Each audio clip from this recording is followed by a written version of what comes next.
નટરાજ ફાટક ઓવરબ્રિજની કામગીરીમાં ક્ષતિ સામે આવી છે। ઓવરબ્રિજના પિલરનો ઉપરનો ભાગ ખસીને નમી ગયો।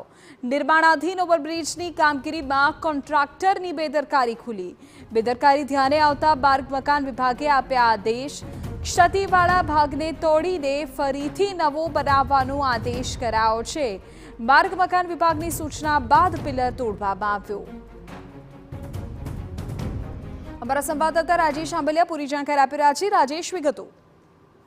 जी, मोरबीનું જે નટરાજ ફાટક છે તેની ઉપર હાલમાં એક ઓવરબ્રિજનું કામ ચાલુ છે। રેલવે ફાટકને ક્રોસ કરીને જવા માટે હાલમાં એક ઓવરબ્રિજનું કામ ચાલુ છે, જે 1 કિલોમીટર જેટલોનો આ ઓવરબ્રિજ બનવાનો છે। હાલમાં તેના પિલરો બની રહ્યા છે ને તેની ઉપર જે પિયર કેપનું હોય એનું કાસ્ટિંગ કરવામાં આવતું હોય, જેની ઉપર આખો બ્રિજ ટકતો હોય છે। એ હાલમાં એક પિલર પર પિયર કેપનું કાસ્ટિંગ કરવામાં આવ્યું હતું ને ત્યારબાદ આરએનબી વિભાગ દ્વારા તેનું એલાઇનમેન્ટ ચેક કરવામાં આવ્યું હતું। એલાઇનમેન્ટ ચેક કરતા તેમાં 5 mm જેટલું વેરિએશન આવતા આરએનબી વિભાગે તરત જ કોન્ટ્રાક્ટરને બોલાવીને આ પિયર કેપ છે એ તોડી પાડવાનો હુકમ કર્યો હતો। ને ત્યારબાદ આજે જે નટરાજ ફાટક ઉપર જે ઓવરબ્રિજ બની રહ્યો છે તેની ઉપર જે પિલર ઉપર જે પિયર કેપનું જે કાસ્ટિંગ કરવામાં આવ્યું હતું તેને હાલ તોડી પાડવાનું શરૂ કરવામાં આવ્યું છે અને ત્યારબાદ ફરીથી નવું પિયર કેપ લગાવી અને ત્યારબાદ આગળ બ્રિજનું નિર્માણનું કામ શરૂ કરવામાં આવશે।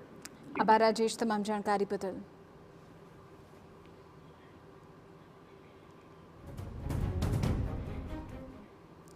તો વડાપ્રધાન